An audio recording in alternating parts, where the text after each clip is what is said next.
हाय दोस्तों, नमस्कार। मैं हूं आपका अपना जितेंद्र सर और आपके अपने चैनल पैशन विद म्यूजिक पर। तो जैसे कि आप सब जानते हैं कि आपके सिलेबस में 4 ताल हैं: रूपक ताल, झप ताल, धमार ताल और तिलवाड़ा ताल। और कभी कभी एक ताल कम भी हो जाती है। बाकी जो सिलेबस वो हम डिस्कस करेंगे उससे बाद में। लेकिन पहले हम आइए 4 तालें डिस्कस करेंगे। सबसे पहले हम बात करेंगे रूपक ताल की। तो बेटा बड़े सिंपल तरीके से आपको याद करना है। आपने ये फ्रेज याद कर लिया ना, तो आपको ये चीज बिल्कुल इजीली याद हो जाएगी। कुछ मुश्किल काम नहीं है। आपको सीक्वेंस याद रखनी है। सबसे पहले आपके सिलेबस में 7 मात्राओं की ताल है, फिर 10 मात्राओं की ताल है, और फिर 14 मात्राओं की ताल है, और फिर 16 मात्राओं की ताल है। तो पहली हम बात करेंगे रूपक ताल की। रूपक ताल में क्या है? 7 मात्राएं। इसमें विभाग क्या है? 3 2 2 मात्राओं के, यानी कि 3 2 2 मात्राओं के विभाग। इसमें पार्टीशन कर दिया गया। 3 के बाद लाइन लगानी है आपको, 2 के बाद लाइन लगानी है, और फिर 2 के बाद लाइन लगानी है। तो ज्यादा उलझने की जरूरत नहीं है। ताली, ताली को ऐसे दर्शाते हैं जैसे गाने के लिए स्वरों का प्रयोग किया जाता है, वैसी ताल को बजाने के लिए, तबले पर बजाने के लिए, ढोलक पर बजाने के लिए, किसी भी इंस्ट्रूमेंट बजाने के लिए उसके बोलों का प्रयोग किया जाता है। तो ये उसके बोल है। ठीक है। तो बिल्कुल सिंपल है। ताली की जगह ताली बजाते हैं, और खाली को हम हवा में ऐसे दर्शाते हैं, और कई कलाकार ऐसे भी दर्शाते हैं। तो ज्यादा आपको चक्रों में पढ़ने की जरूरत नहीं है। सबसे पहले आपने लिखना है मात्राएं कितनी है, आपको पता लग गया 7। 1 से लेकर 7 तक काउंटिंग लिखिए। उसके बाद बोल क्या है? बिल्कुल इजी बोल है, तिन तिन्ना धीना धीना। बस वो आपको याद करना है। उसके बाद आपको दुगुन लिखनी है। दुगुन मतलब उसका डबल। दुगुन अगर मैं आपको समझाना चाहूँ बेटा, अगर मैं आपको कहूँ कि आपको 1 मिनट में 7 किलोमीटर दौड़ना है, तो आपकी 1 गुण हुई। अगर मैं आपको कहूँ कि आपको 1 मिनट में 14 किलोमीटर दौड़ना है, टाइम उतना है लेकिन आपको स्पीड डबल करनी पड़ेगी। तो वही चीज है, दुगुन में आपने क्या किया? 1 और 2 को इकट्ठा कर देना है। अगर आपके सिलेबस में तिगुन भी आ जाती है तो आप 3 बोलों को इकट्ठा कर दोगे, तीन तीन ना, इस तरीके से। ठीक है। धी ना धी, तो यहाँ तिगुन लिख सकते हो आप। पहले दुगुन कीजिए, बिल्कुल सिंपल है। 1 और 2 को जोड़ा, तीन तीन ना धी। ओके। फिर ना धी, फिर नाती, तिन्ना धिन्ना धिन्ना। लेकिन इस तरीके से क्या मुश्किल आती है बेटा कि हम भूल जाते हैं। लेकिन अगर आपको ताल याद है तो सीधा लिखिए तिन तिन। आपको पता है 2 वर्ड लिखने हैं हमें, तिन तिन ना धी ना। ठीक है। 3.5 में कंप्लीट हो गई है, 3.5 में। ठीक है। फिर तिन तिन धी ना। इससे क्या है, कोई मुश्किल नहीं आएगी आपको, कोई मुश्किल नहीं आने वाली। अदरवाइज आप बार बार देखोगे, तीन तीन मैंने लिख दिया, ना थी मैंने लिख दिया, फिर ना धी, मैं कहा थी, गलती हो जाएगी। ठीक है। जब आपने दुगुन लिखनी है कोई भी ताल की, उसके लास्ट वाले 4 बोल आप लास्ट में दुगुन लिखते हुए लास्ट वाले 2 फ्रेज में लिख दो। जैसे इसमें धीना धीना रन लास्ट के 2 फ्रेज हैं, 1 2, तो उसको आपने लास्ट के 2 लाइनों में लिख दिया, 6 और 7 के नीचे धीना धीना। तो आप पढ़ के लिखिए तिन तिन ना धी ना, तिन तिन ना धी ना। और इसी चीज को हमने आगे एक्सप्लेन कर देना है। बिल्कुल इजी है बेटा।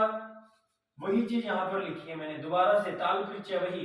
1 2 बातें लिखनी होती हैं, वो सब तालों के बारे में आपको बताता हूँ क्या लिखना। आपने रूपक ताल 7 मात्राओं की ताल है।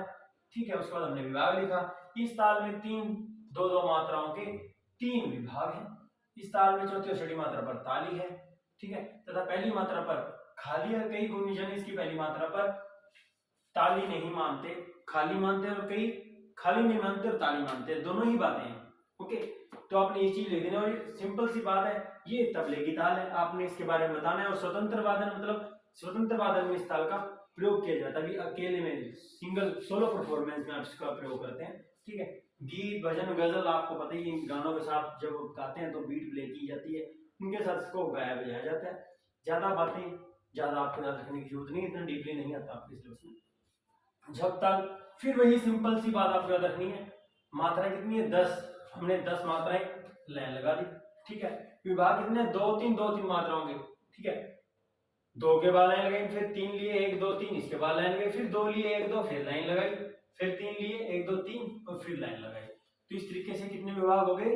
ये 4 विभाग हो गए। आपको ये फ्रेज याद हो गया तो समझ लो ये ताल याद होगी। ताली पहली, तीसरी और 8वीं मात्रा पर ताली तथा छठी मात्रा पर खाली। इसके बोल आपको याद कर लेने बेटा, बोल तो याद करने पड़ेंगे। धी ना धी ना, ती ना धी ना। ओके। दुगुन फिर हमने वही किया, 1 और 2 को लिखा, 3 और 4 को, 5 और 6 को, 7 और 8 को, और 9 और 10 को। तो 5 पर ये खत्म होगी। अगर आपको याद है तो बड़ा इजी है, चाहे आप दुगुन लिख लो, चौगुन लिख लो, कुछ भी लिख लो, धी ना धी ना ती ना धी ना। तो बड़े सिंपल तरीके की आपकी ताल है, आप बड़े इजी तरीके से याद कर सकते हैं। वही चीज को मैंने आगे एक्सप्लेन कर दिया। फिर से दोबारा मैं कहूंगा, जब ताल में 10 मात्राएं हैं, इस ताल में दो तीन मात्राओं के 4 विभाग हैं। इस ताल में पहली तीसरी आठवीं मात्रा पर ताली है तथा छठी मात्रा पर खाली है। इस ताल का अधिकतर प्रयोग मध्य लय में किया जाता है। कभी कभी विलंबित ख्याल, जिसकी लय लंबी होती है थोड़ा, ठीक है, लंबी होती है लय, विलंबित ख्याल की इस लय में उसके साथ कभी कभी गाया भी जाता है। नृत्य की संगत में भी इस ताल का प्रयोग किया जाता है। यह तबले की ताल है। स्वतंत्र वादन में इस ताल का काफी प्रयोग किया जाता है। इस ताल में पेशकार, कायदा, रेला, टुकड़ा, परनादी बजाए जाते हैं। ये बेटा ताल के एक तरीके के छोटे छोटे फ्रेजेस होते हैं जो साथ में बोल चेंज करके बजाए जाते हैं। मात्राएं उतनी रहती हैं लेकिन बोल चेंज करके उनको बजाया जाता है, ठीक है। तो सिंपल सी बात है, आप याद कीजिए। आगे हम और ताल पर बढ़ते हैं, इसका स्क्रीनशॉट ले लीजिए। सॉरी। तो ये आपकी धमार ताल। धमार ताल में 14 मात्राएं होती हैं। विभाग 5 2 3 4 मात्राओं के 4 विभाग। ताली पहली, छठी और 11वीं मात्रा पर, खाली 8वीं मात्रा पर। तो उसी प्रकार बेटा इसके बोल भी आपको याद करने पड़ेंगे। क धीट धीट धा ग तिट तिट ता। फिर उसके बोल के बाद आप दुगुन लिखेंगे, एक और दो को जोड़कर, क धीट धीट धा ग तिट तिट ता। बेटा बस ताल को याद करते जब आप लिखोगे ना तो दुगुन लिखने में कोई दिक्कत नहीं आने वाली। अदरवाइज आप गलती कर बैठोगे, बार बार बोल रहा हूँ, आप ऐसे करोगे, क धी ये लिख दिया, फिर ट धी ये लिख दिया, ट धा इस तरीके से लिखेंगे, फिर आप भूल जाओगे क्या हुआ। तो ताल को याद कर लो, कोई दिक्कत आने वाली नहीं है। फिर इसी चीज को आपको एक्सप्लेन करना होता है। सेम कोई भी चेंजेस नहीं है इसमें। धमार ताल में 14 मात्राएं, इसमें 5 2 3 4 मात्राओं के 4 विभाग हैं। ताली पहली, छठी, 11वीं मात्रा पर ताली है तथा 8वीं मात्रा पर खाली है, ठीक है। एक दो बातें याद करनी होती है, अगर आपको याद रहती हैं तो लिख दो, अदरवाइज ये लिख सकते हो, बहुत ही प्रचलित ताल है, ठीक है। इसके बारे में जो मैंने एक दो बातें याद रखने के लायक है वो ये है कि पखावज की ताल है, परंतु तबले के आविष्कार के बाद अब इसको तबले पर भी काफी बजाया जाता है, ठीक है। इसमें धमार गायन शैली में इस ताल का प्रयोग होता है। धमार एक गायकी का प्रकार भी है और धमार ताल भी है, दोनों। धमार गायकी के साथ धमार ताल बजाई जाती है, ठीक है, इसलिए लिखा है धमार गायन शैली में इस ताल का प्रयोग किया जाता है। अब है तिलवाड़ा ताल। इसमें 16 मात्राएं हैं, 4 मात्राओं के 4 विभाग हैं। पहली, 5वीं और 13वीं मात्रा पर ताली है तथा 9वीं मात्रा पर खाली है। उसी चीज को हम एक्सप्लेन कर रहे हैं। ऐसे हमने दुगुन की है इसकी। धा त्रिकट धिन धिन धा धा तिन तिन ता त्रिकट धिन धिन धा धा धिन धिन, ठीक है। तिलवाड़ा ताल में 16 मात्राएं, इसमें 4 मात्राओं के 4 विभाग हैं। वही बात बार बार रिपीट हो रही है। ताली, जब आपको ये फ्रेज याद है, ये फ्रेज याद है, तो आप ताल को बहुत अच्छे से एक्सप्लेन कर सकते हैं। ये ताल क्या है, 3 ताल से मिलती जुलती ताल है, परंतु इसके बोलों में अंतर पाया जाता है। 3 ताल के जो बोल है, धा दिन धिंदा, धा दिन धिंदा, धा तिन तिनता, ता दिन धिंदा, लेकिन इसके बोल अलग है। धा त्रिकट धिन धिन, धा धा तिन तिन, ता त्रिकट धिन दिन, धा धा दिन दिन। दोनों तालों में अंतर सिर्फ बोलों का है, बाकी विभाग भी 4 मात्राओं के 4 है उसमें, ओके। ताली खाली विषय में पहली, 5वीं और 13वीं पर, तो ये ताल को थोड़ा अलग बनाती है उस ताल से। इस ताल का जो प्रयोग है बेटा विलंबित लय के गीतों के साथ अधिकतर किया जाता है। तो ये थी आपकी चारों तालें, ठीक है। तो आशा करता हूँ कि आपको वीडियो पसंद आई होगी।